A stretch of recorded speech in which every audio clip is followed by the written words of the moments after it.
오늘은 우리 계속해서 마가복음 말씀을 중심으로 겸손의 가치라고 하는 제목으로 하나님의 말씀을 듣기 원합니다. 겸손이라고 하면 참 어감이 좋은, 기분 좋은 단어인데 오늘날 현대인들에게는 조금 불편하게 들리는 단어 중에 하나가 되었습니다. 우리가 다 겸손한 사람을 좋아하지만 막상 내가 겸손하게 살아야 된다라고 했을 때 우리는 뭔가 사람들에게 무시당할 것 같고 또 무능력한 사람처럼 보일 것 같은 그런 두려움들이 있기 때문에 그렇습니다. 실제로 많은 사람들이 겸손을 굉장히 중요한 가치라고 말하는데 스스로 내가 겸손하기보다도 어떤 때는 억지로라도 낮은 척, 겸손한 척 해야만 이 세상을 살아갈 수 있고 사람들에게 인정받을 수 있는 구조가 되어 있기 때문에 그렇습니다. 그런데 이 겸손하면 좀 이런 우리에게 불편함도 있지만 그러나 성경에서 말하는 겸손은 조금 개념이 다릅니다. 세상적인 겸손이다라고 하는 것은 있어도 없는 척 해야 되고 잘나도 못난 척 해야 하는데 성경에서 말하는 겸손이라고 하는 것은 있는 그대로 하나님의 관점에서 나를 보고 상대방을 보는 그런 마음이기 때문에 그렇습니다. 세례 요한은 지난번에 제가 말씀드린 것처럼 하나님 앞에서 예수님의 오실 길을 예비했던 정말 가치 있었던 그리고 귀중한 하나님의 종이었습니다. 그런데 그 세례 요한의 캐릭터를 한마디로 정의해라 라고 하면 그는 겸손한 사람이었다. 겸손한 사람으로 주님의 오실 길을 준비할 수 있었다라고 말할 수 있습니다. 그래서 오늘 저희들이 세례 요한을 한 번 더 살펴보면서 하나님 아버지 앞에서 성경적인 겸손의 가치가 어떤 것인지 세례 요한을 중심으로 우리가 하나님의 말씀을 듣기 원합니다. 제가 지난주에 말씀드렸는데 다 기억하고 지지난주죠? 말씀드렸는데 기억하고 계시는지 모르겠습니다. 세례 요한은 예수님의 오실 길을 준비하는 사명을 가지고 이사야의 예언대로 예수님보다 앞서 온 사람입니다. 그가 예수님의 오실 길을 준비한 방법은 사람들에게 회개하라라고 외치면서 그들로 하여금 자신의 죄를 깨닫고 오실 예수님을 준비하도록 하게 하는 중요한 일을 했습니다. 세례 요한이 이렇게 사람들로 하여금 회개케 하신 것은 우리가 예수님을 믿는 데 있어서 가장 중요한 것이 뭐냐? 내가 죄인인 것을 깨닫고 내 스스로 내 힘대로 그 죄를 극복할 수 없기 때문에 우리 죄를 용서해 주시기 위한 그리고 십자가에서 못 박혀 죽으신 그 예수님을 믿고 바라볼 수 있도록 하기 위한 것이었습니다. 아무리 좋은 약이라 할지라도 저는 환자가 아닌데요 라고 생각하면 그 약이 쓸모없는 것처럼 내가 죄인이다라고 깊이 느끼고 그것 때문에 고통하는 사람에게 이 땅에 우리를 위해서 십자가에서 죽으신 예수님이 진정으로 우리의 구원자로 받아들여지기 때문에 그렇습니다. 세례 요한이 특별히 그가 사람들에게 그들의 죄를 일일이 지적하면서 회개하라고 외치고 그리고 사람들에게 회개하겠다고 하는 사람에게 세례를 준 것은 바로 이러한 이유 때문이었습니다. 특별히 이 세례 요한의 이 메시지는 그 당시 사람들에게 엄청난 영향력을 끼쳤습니다. 심령을 헤집고 그래서 이렇게 그 당시에 군인들도 그리고 부자들도 또 정치 관료들도 세례 요한에게 와서 세례를 받는 그런 일들이 있었기 때문에 그렇습니다. 그런데 이 세례 요한의 메시지가 힘이 있었던 것은 그리고 많은 사람들이 세례 요한에게 나와서 자기의 죄를 자복하고 회개할 수 있었던 것은 무엇 때문이었느냐? 그가 말을 단지 잘했기 때문이 아니었습니다. 세례 요한이 가지고 있었던 겸손한 성품 때문이었다라고 하는 것입니다. 오늘 본문을 보면 세례 요한이 어떤 옷을 입고 무엇을 먹었는지 그리고 그가 어떤 태도로 예수 그리스도를 대했는지가 기록되어 있는데 특별히 여러분 우리가 이 세례 요한의 모습들을 자세히 살펴보면서 하나님 앞에서 그가 어떤 삶을 살았길래 하나님의 복음을 그렇게 준비할 수 있었고 전할 수 있었고 주님이 아름답게 쓰실 수 있었는지를 우리가 본문을 중심으로 살펴보기를 원합니다. 자, 먼저 이 세례 요한은요 외모에서부터 그의 겸손함이 잘 드러나 있어요. 우리 1장 6절을 보면요 요한은 낙타 털옷을 입고 허리에 가죽띠를 띠고 메뚜기와 석청을 먹더라, 이렇게 표현되어 있습니다. 자, 요한은 여러분 그림에서도 보신 적이 있으시겠지만은 사람들과 좀 다른 의복을 입고 그 다음에 먹는 것을 먹었습니다. 옷은 낙타 털옷을 입고 허리에는 가죽띠를 띠고 또 음식으로는 메뚜기와 석청을 먹었다, 이렇게 기록하고 있어요. 낙타 털옷, 그러면 요즘으로 뭐 모피코트 같은 거 생각하실지 모르겠지만 낙타 털옷은 낙타 털로 짠 옷감입니다. 특별히 낙타 털로 짠 옷감들은 그 당시 가장 천한 사람들, 가난한 사람들이 옷을 제대로 구입할 수가 없어서 입어야 했던 옷이라고 합니다.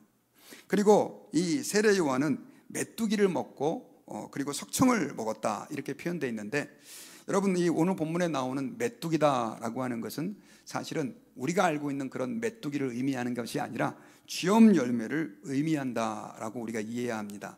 왜냐하면 세례 요한이 살았던 그 당시에 머물렀던 광야는 풀도 없고 나무도 없는 곳이었어요. 메뚜기가 있을 리가 없죠. 그러다 보니까 이 세례 요한은 그때 먹을 것으로 쥐엄 열매를 먹었던 것 같은데, 특별히 이 쥐엄 열매를 왜 메뚜기를 쥐엄 열매라고 하느냐면, 이 말은 히브리어로 쥐엄 열매도 하루부고요, 그 다음에 메뚜기도 하루부고, 또 이 쥐엄 열매와 메뚜기가 서로 비슷하게 생겨가지고 이 이스라엘 사람들은 메뚜기를 쥐엄 열매라고 부르기도 했다고 합니다. 제가 그림을 이렇게 가져왔는데, 쥐엄 열매는 그래서 사람들에게 어떤 의미가 있냐면요, 사람들에게 일반적으로 그들이 먹을 것이 없을 때, 보통 이스라엘 사람들은 밀 가지고 떡을 만들어서 이렇게 먹었거든요. 빵을 만들어서 먹었는데 오늘날 빵과는 좀 다르지만요, 이 쥐엄 열매는 사람들이 먹을 것이 없어졌을 때 정말 최후로 먹는 그런 음식이었다고 합니다. 그래서 여러분 누가복음 15장에 나오는 그 탕자는 나중에 자기 재산을, 아버지로부터 강제로 물려받은 재산을 다 탕진해버리고 먹을 게 없었을 때 돼지가 먹는 쥐엄 열매를 먹었다, 이렇게 성경에는 묘사가 되어 있습니다. 실제로 탈무드에서는요, 유대인들이 진정으로 회개하려면 쥐엄 열매를 먹는 상황에 떨어져야 될 것이다 라고 말하면서, 쥐엄 열매를 먹고 산다라고 하는 것은 그냥 그야말로 생계를 버티기 위해서, 먹고 살기 위해서 먹어야 되는 그런 음식으로 간주되었다고 합니다. 석청도 오늘날로 말하면 뭐 바위에서 나는 꿀, 그래서 굉장히 좋은 음식으로 여겨지지만, 사실 여기서의 석청도 아까 말씀드렸던 것처럼 광야는 메마른 곳이다 보니까 꿀도 꽃도 없고 벌도 없었어요. 거기서 이 꿀이다라고 하는, 이 석청이다라고 하는 것은 종려나무 열매를 의미하는 것입니다. 유대인들은 어떤 법이 있었냐면 폐하법이라고 하는 법이 있었어요. 곡식을 거둘 때 그 곡식을 다 거두지 않고 길가에 있는 곡식은 남겨두거나, 또 떨어진 이삭들은 줍지 않는 것입니다. 가난한 사람들 혹은 먹을 것이 없는 사람들이 그 음식을 먹을 수 있도록 하기 위해서예요. 근데 열매를 딸 때도 그런 관습이 있다고 합니다. 그래서 일부 열매는 다 수확하지 않고 남겨놓게 되는데, 특별히 종려나무 열매도, 제가 그림도 가져왔어요. 이렇게 풍성하게 먹을 것이 있는 그런 이스라엘의 아주 맛있고 단 열매인데, 이걸 갖다 수확을 할 때 일부는 남겨놔가지고 나그네들이 먹을 수 있도록 해놨다고 합니다. 그런데 철이 지나면 이 열매가 땅에 떨어져가지고 땅에 버려지기도 하고 바위 사이에 있기도 하는데, 이게 시간이 지나면서 이렇게 꿀처럼 말라가지고 돼서 세례 요한이 이걸 먹었다라고 하는 의미가 바로 석청을 먹었다라고 하는 의미로 우리가 받아들일 수 있어요. 자, 세례 요한이 이렇게 말 그대로 메뚜기를, 그러니까 쥐엄 열매를 먹고 종려나무 열매, 그 떨어진 열매를 먹고 살았다라고 하는 얘기는 그가 정말 거지처럼 살았다라고 하는 의미가 포함되어 있습니다. 옷도 마찬가지고요. 그리고 이 세례 요한은 그런 어떤 이렇게 삶들을 살았던 것은 단순하게 그가 말 그대로 먹을 게 없었기 때문에 그렇게 산 것이 아니에요. 세례 요한은 제사장 가문으로 태어난 아주 귀한 아들이었습니다. 여러분 누가복음 1장에 보면 세례 요한이 어떻게 태어났는지가 기록이 되어 있는데, 그는 아버지 사가랴가 제사를 지내는 가운데 나이가 먹었는데도 불구하고 애가 없을 때 천사가 너에게 아이가 있을 것이다 라고 하는 예언을 해주잖아요. 그래서 말 그대로 천사의 계시로 태어난 사람이 누구냐? 세례 요한이다 라고 하는 것입니다. 출생부터 남달라요. 그리고 제사장은 그렇게 가난한 사람이 아니었습니다. 왜냐하면 백성들이 드리는 제사의 몫을 일부러 이렇게 할당을 받았기 때문에 아무리 가난해도 제사장이 먹을 것이 없지는 않았던 거예요. 그럼 왜 세례 요한은 이렇게 광야에서, 그리고 이렇게 낙타 털옷을 입고 가죽띠를 띠고 메뚜기와 석천을 먹어서 살았느냐? 그 이유는 자신의 안락한 삶들을 다 버리고 말 그대로 수도사와 같은 삶을 살았기 때문에 그렇습니다. 여러분, 초대 교회사를 공부하다 보면 거기에 중간기 상태라고 하는 역사를 공부하게 되는데, 말라기 이후부터 시작해서 신약 성경이 기록될 때까지의 이 기간입니다. 그런데 이때 사람들이 너무 많이 타락하고 부패하다 보니까 에세네파라고 하는 종파가 생겨났는데, 이 사람들은 하나님 앞에서 정말 거룩하게 살려고 세상을, 요즘 말로 말하면 속세를 등진 사람들이에요. 그래서 늘 기도하고 말씀 묵상하고 경건하게 살려고 했던 사람인데, 그 사람들의 그 분파 중에서 쿰난 공동체라는 공동체가 있습니다. 1947년 사해사본이 동굴에서 발견됐는데, 이 동굴에서 발견됨으로 인해 가지고 쿰난 공동체가 알려졌는데, 그때서야 사람들은 세례 요한이 이렇게 먹고 입고 살았던 이유가 그가 SNF파로서 쿰난 공동체의 멤버가 아니었을까라고 조심스럽게 추정을 합니다. 자, 세례 요한에 대해서 이렇게 제가 계속 말씀드리는 이유는요, 세례 요한은 그가 삶 자체를, 자기가 누릴 수 있는 것들을 뒤로 포기하고 정말로 겸손한 삶으로 하나님 앞에서 예수 그리스도의 오실 길, 메시아의 오실 길을 준비하는 자로서 정말로 청빈한 삶을 살았다고 하는 것을 우리가 이 사실을 통해서 볼 수가 있습니다.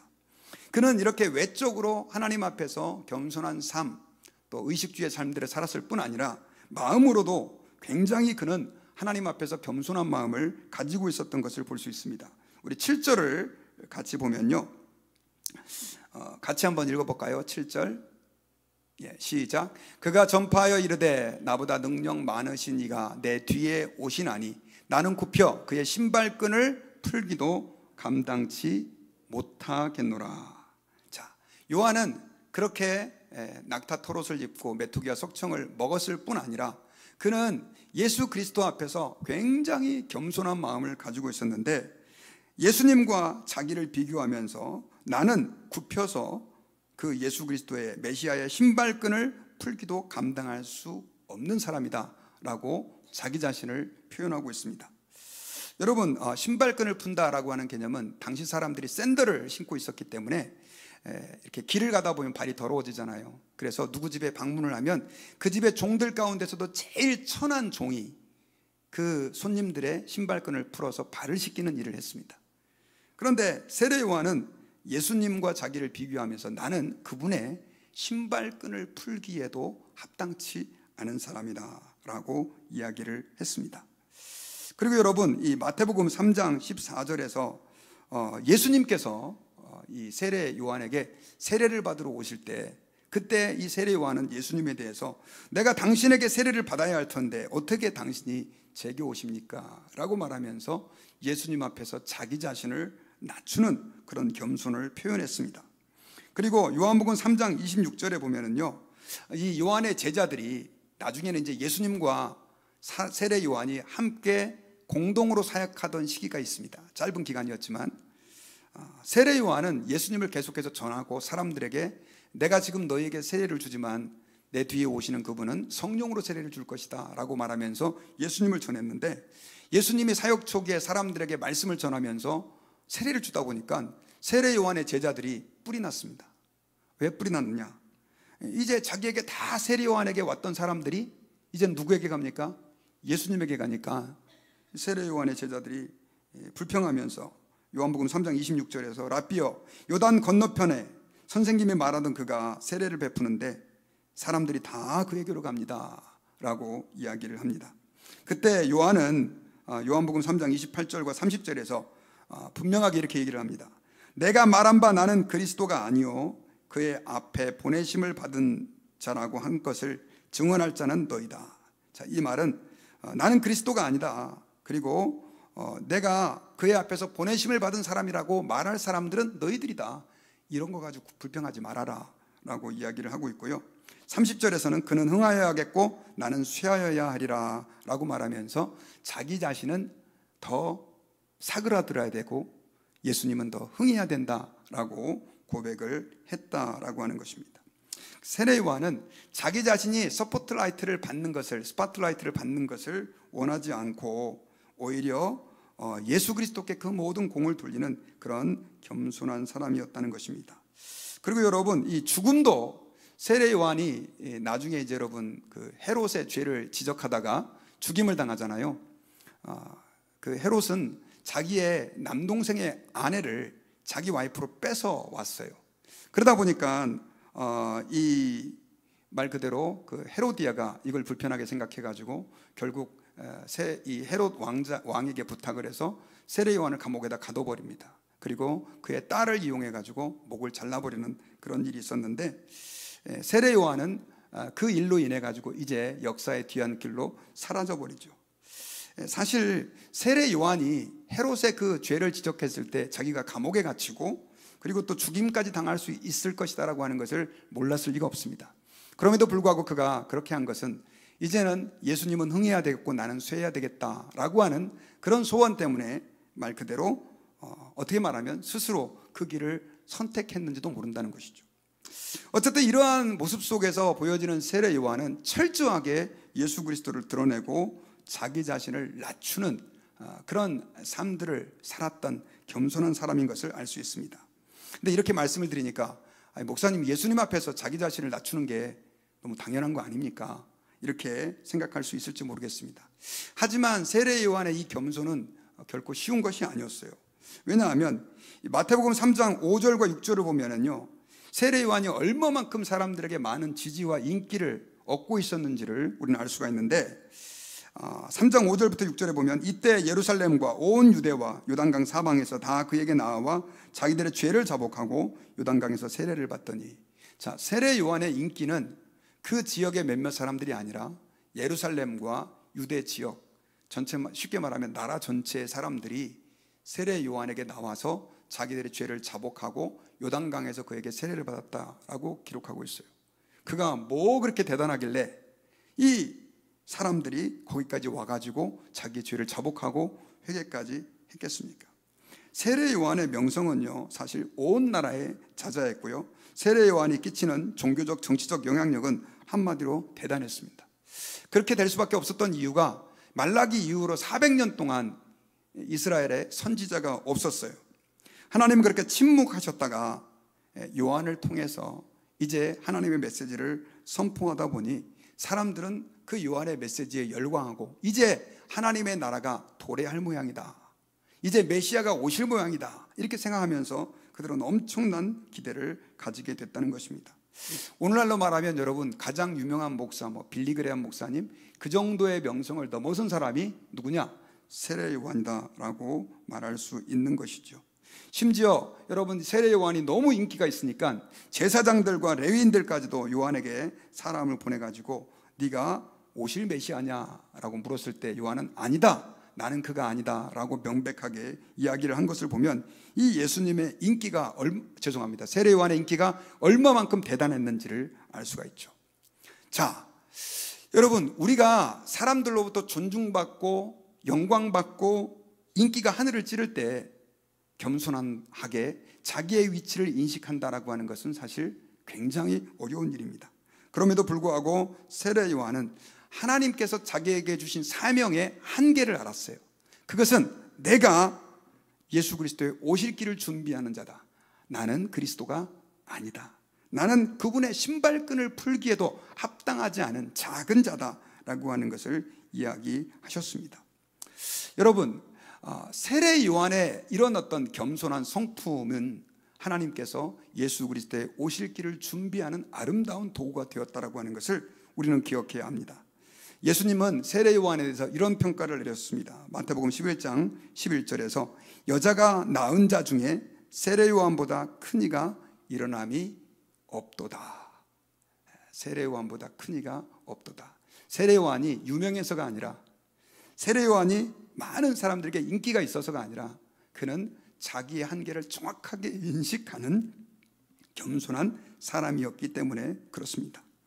여러분, 겸손 그러면 우리는 교회에서 듣기에 너무나 윤리적인 그런 설교처럼 들리고, 또 약간 아까 서두에 말씀드렸던 것처럼 우리를 좀 불편하게 하는 단어입니다.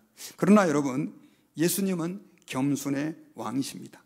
예수님의 그 겸손의 속성은 우리를 구원하는 굉장히 중요한 하나님의 성품이 되었다는 것을 우리는 잊어서는 안 됩니다.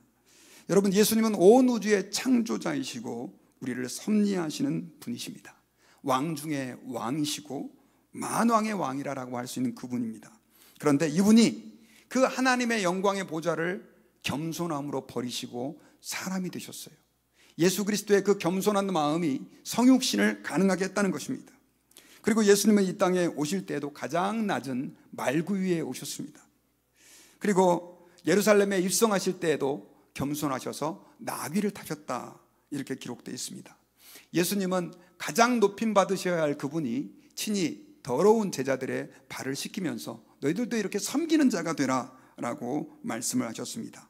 그리고 가장 겸손의 끝판왕이라 할 수 있는 십자가를 예수님께서는 지시는 그런 선택을 하셨습니다. 바로 우리의 구원을 위해서 예수님은 가장 낮은 곳에 겸손한 모습으로 내려가셨던 것을 알 수가 있습니다. 여러분, 세례 요한이 예수 그리스도를 온전히 드러낼 수 있었던 이유가 뭐냐? 그 이유는 바로 겸손했기 때문입니다. 그 마음 가운데 겸손함이 있었기 때문에 그는 그런 인기 속에서 자기의 영광을 취하지 아니하고 오직 예수 그리스도를 드러내고 예수 그리스도의 복음을 전할 수 있는 하나님의 사람이 되었다라고 하는 것입니다.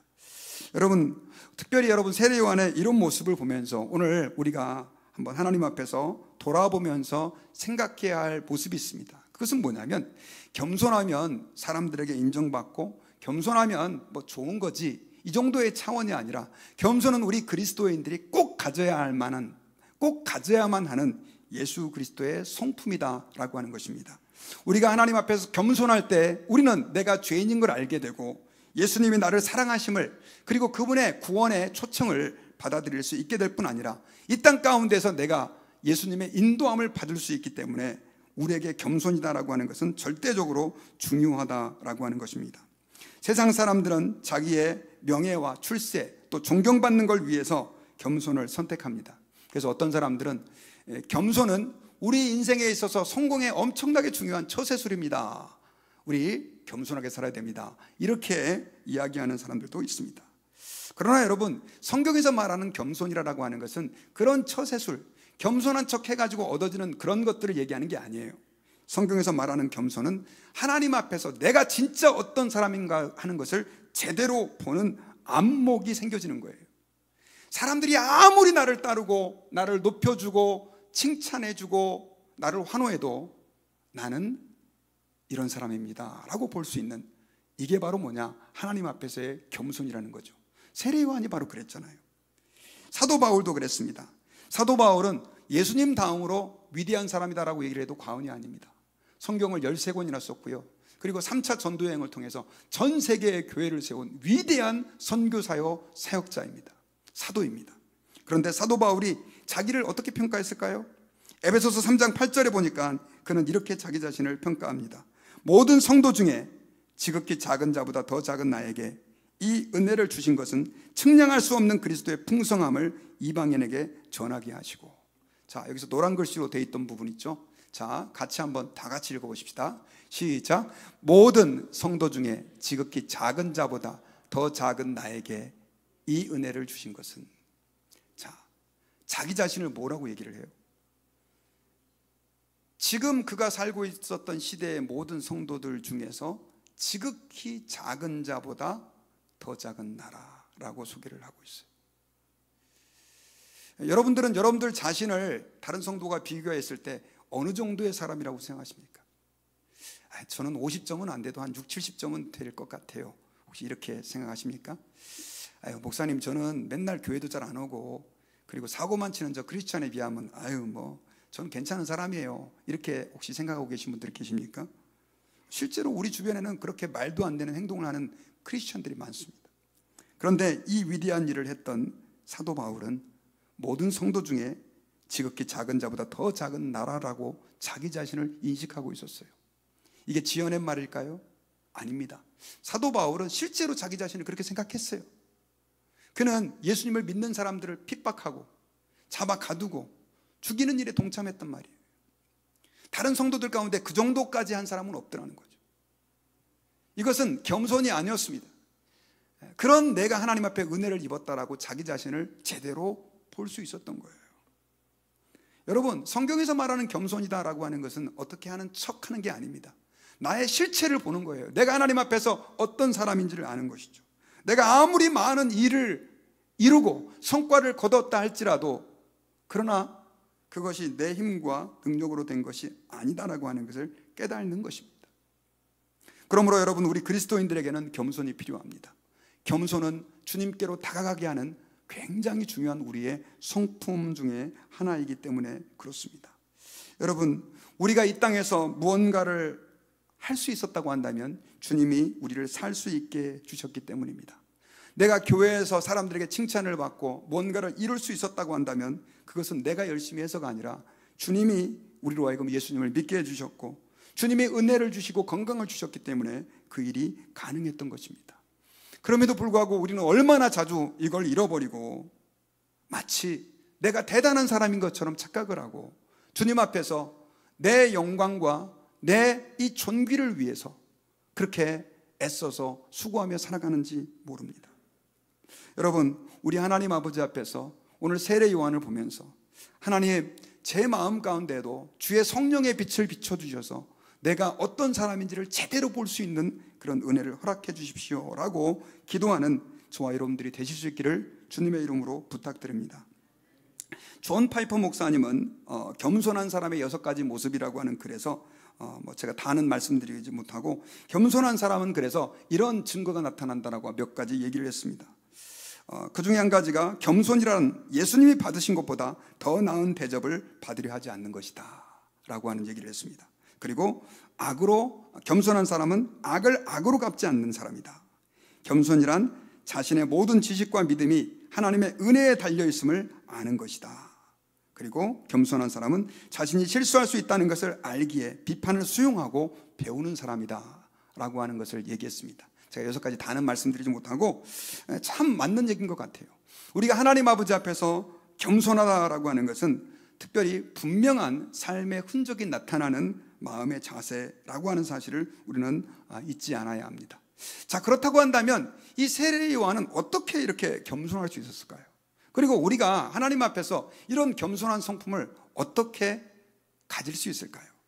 물론 다 은혜지만 그러나 하나님 앞에서 겸손한 성품을 가지기 위해서 가장 중요한 것은요, 먼저 이 겸손이라고 하는 것은 내 노력으로 되지 않는다는 걸 기억하고 오직 주님의 임재와 성령의 충만함으로 가능하다라고 하는 사실을 기억해야 합니다.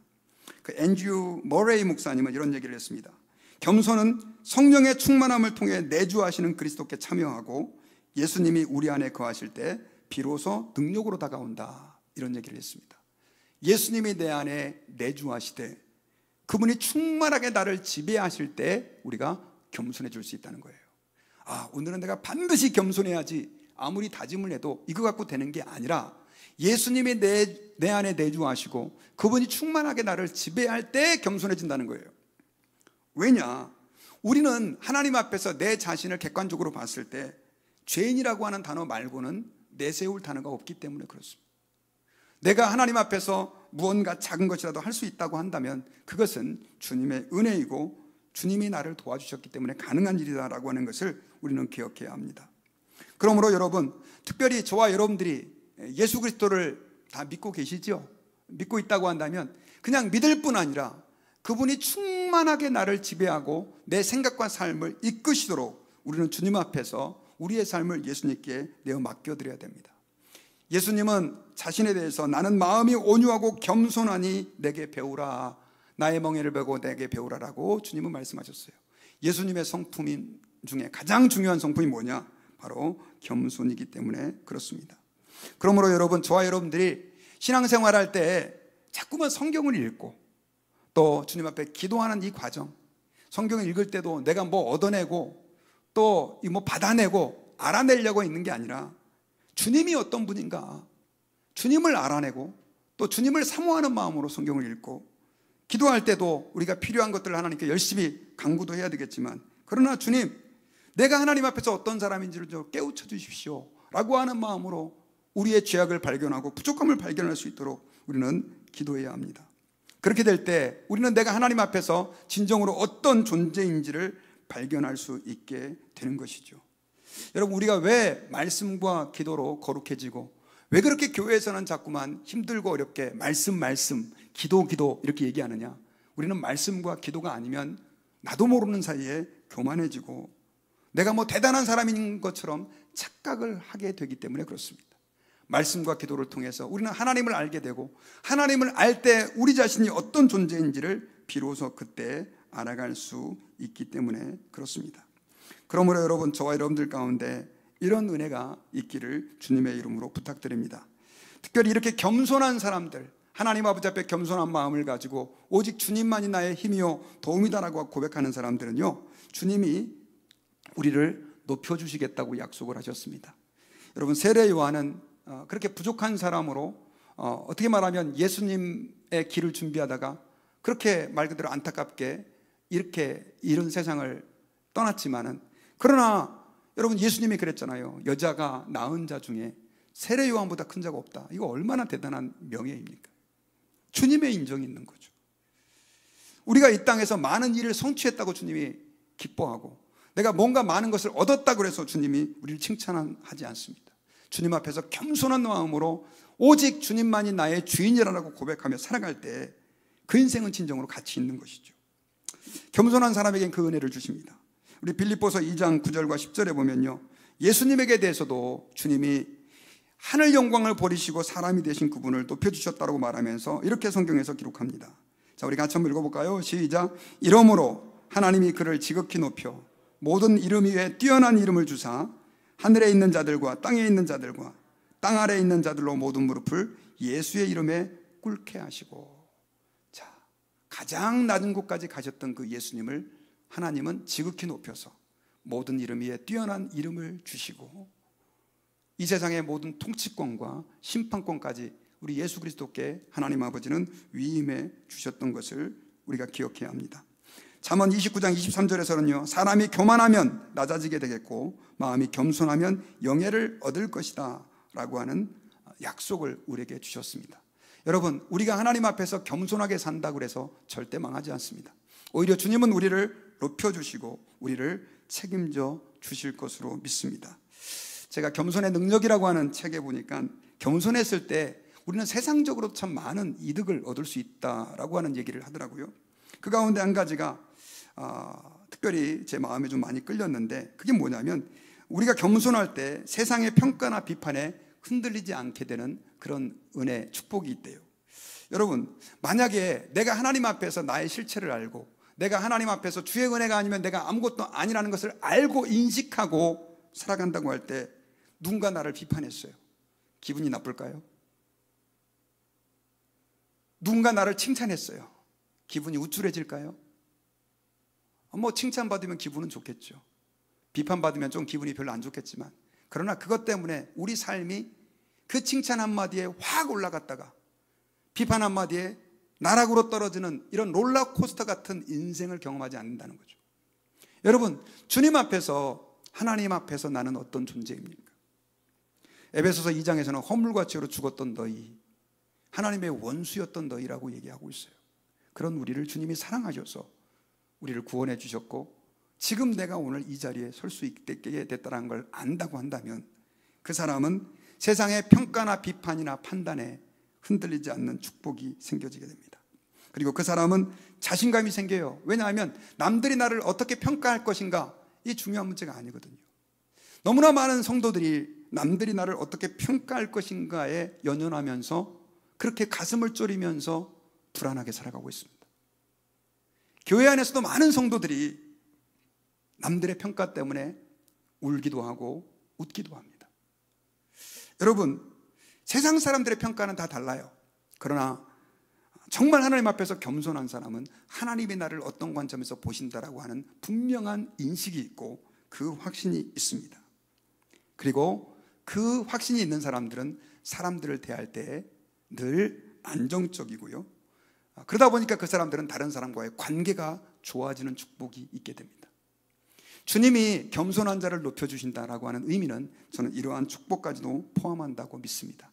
저는 여러분들이 하나님 앞에서 겸손한 사람들이 되어서 이미 여러분들 안에 계신 그 성령님이 충만하게 여러분들을 주장하셔서 삶에서 겸손의 열매가 많이 나타나므로 주님이 여러분들을 높여주시고 또 여러분들이 이 세상을 살아갈 때 남들의 평가에 연연하지 않고 주님께서 주신 그 사명을 향하여 꼿꼿하게 길을 걸어갈 수 있는 담대한 주의 백성이 되는 축복이 있기를 주님의 이름으로 축원합니다. 전 말씀의 결론을 맺겠습니다. 세례 요한은 예수님의 오실 길을 예비했던 사람입니다. 그는 이 세상 그 누구보다도 예수 그리스도를 정확하게 온전하게 드러내는 사명을 감당할 수 있었습니다. 그것은 그의 겸손한 성품 때문이었습니다. 오늘날 우리는 예수 그리스도의 복음을 증거해야 할 사명을 가지고 있습니다. 세상에 우리는 빛이요 소금이라고 예수님께서 말씀하시면서 빛을 발하고 짠맛을 내야 하는 사명자라고 말씀하고 있습니다. 근데 그게 어떻게 가능하겠습니까, 여러분? 그것은 우리가 주님 앞에서 세례 요한과 같은 겸손한 성품을 가지고 사람들을 대하고 세상에서 빛으로 소금으로서의 사명을 감당할 때 가능하다는 것을 우리가 기억해야 합니다. 겸손이다라고 하는 것은 모자란 척, 부족한 척, 모르는 척 하는 것이 아닙니다. 성령께서 우리에게 빛을 비춰주셔서 내가 얼마만큼 추악한 죄인인 것을 깨닫게 되고 그 인식의 기초에서 내가 할 수 있었던 것은 다 주님의 은혜입니다라고 고백하는 정직한 마음, 제대로 나를 볼 수 있고 하나님의 은혜를 깨달을 수 있는 그 지식에서 온다라고 하는 것을 기억해야 합니다. 예수님은 우리에게 가장 중요한 겸손의 본을 보여주셨고 겸손의 왕이 되셨고 그분이 이제는 저와 여러분들의 마음 안에 계십니다. 예수님의 영이 여러분들의 마음 안에 계신다면 여러분들의 삶에도 그런 겸손의 열매가 저는 아름답게 나타날 것이라고 믿습니다. 그러므로 여러분들의 생각을 의지하지 마시고 오직 예수님을 주님으로 나의 삶의 인도자로 인정하고 오직 그분의 말씀과 성령의 인도하심을 따라감으로 삶에서 겸손의 많은 열매를 거두고 이로 인하여 주님이 여러분들을 높여주시는 은혜, 또 삶에서 세상의 파도에 이리저리 흔들리지 않고 당당하게 주님의 백성으로 승리하는 삶을 살아갈 수 있는 우리 모든 성도가 되시기를 주의 이름으로 축원합니다.